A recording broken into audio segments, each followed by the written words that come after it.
Life before lockdown wasn't always a bed of roses, but it was normal and predictable, usually. Now everything seems unknown. What does the future hold? Is there a door of hope? COVID-19 was first identified by Dr. Li Wenliang in Wuhan, China. He cared for patients until he contracted the virus himself and died in February 2020. A poem attributed to him ends with the ancient quotation, "I have fought the good fight. I have finished the race. I have kept the faith. Now there is in store for me the crown of righteousness, which the Lord, the righteous judge, will award me on that day." These words point to the prospect of hope in dark times. They were written by a man called Paul about 2,000 years ago while he was in prison on death row. Paul was one of the first followers of Jesus Christ, one of the millions of Christians throughout history and around the world who have discovered the love and life that Jesus offers. It's a life that lasts beyond the grave. The darkness of COVID-19 has prompted many people to pause and reflect on some of the deeper issues of life. Millions have Googled how to pray. Booksellers report a boom in Bible sales. Churches offering online services have more than doubled their congregations. In the isolation of lockdown, it seems many have heard a whisper in their hearts, a small voice calling, "I am the way, the truth, and the life. Come to me, all of you who are weary and burdened. God is our refuge and strength, an ever-present help in trouble."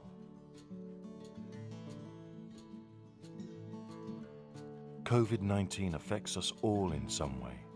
We can't avoid the impact of the virus, but how can we overcome the plague of fear sweeping the planet? In about 90 AD, a man called John wrote, "There is no fear in love, but perfect love drives out fear." He was talking about the love of God.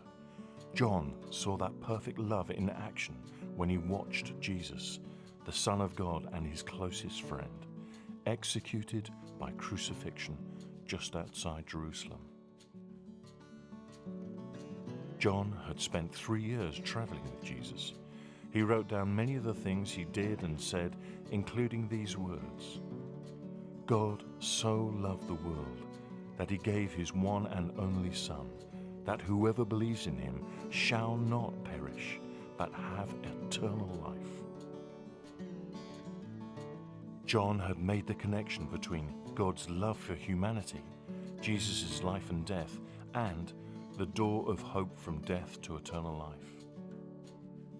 Christians are not only sure they are loved by God, they know that death is not the end. They are confident of this because Jesus himself came back from the dead.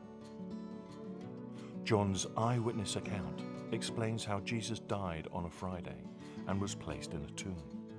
A huge stone was rolled over the entrance, but on the Sunday, the stone had been rolled away and the tomb was empty.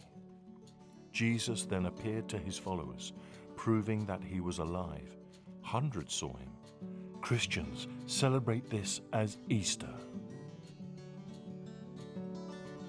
A short time after his resurrection, Jesus returned to his Father in heaven.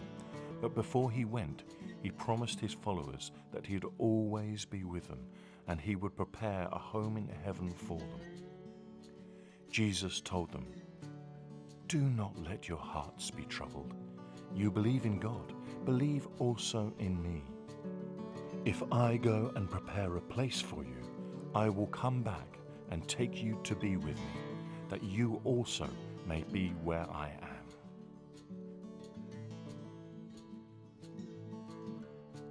During his life on earth, Jesus often used stories or parables to describe what he called the kingdom of heaven. He described himself as the door and explained, "If anyone enters by me, he will be saved." When Jesus talked about this kingdom of heaven, he often told stories about weddings. In one, Jesus described wedding guests that were too busy to attend the marriage of the king's son.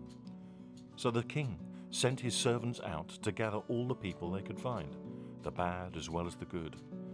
So the wedding hall was filled with guests. But one guest refused to wear the wedding robes provided, and so was turned away. Do you know you're invited to be a guest at a wedding at the end of time? In the Bible, the church is described as the bride of Christ, and we are all invited to the wedding feast. Jesus himself provides the wedding clothes. There is nothing we can do to earn the invitation, but we do need to ask Jesus to cover our shortcomings.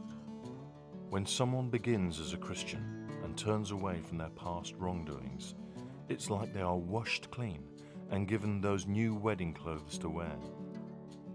Jesus said, "Whoever hears my word and believes him who has sent me has eternal life and will not be judged, but has crossed over from death to life." Jesus promises to respond to everyone who seeks him. In the Bible, he says, "I stand at the door and knock. If anyone hears my voice and opens the door, I will come in." Jesus invites us to open the door to hope, giving him access to our lives so we can enjoy life with him. It's a life that begins now and lasts forever. In the face of fear and uncertainty, in the face of COVID-19, he wants us to be confident of his love now and always. You might like to pray this prayer to open the door to hope.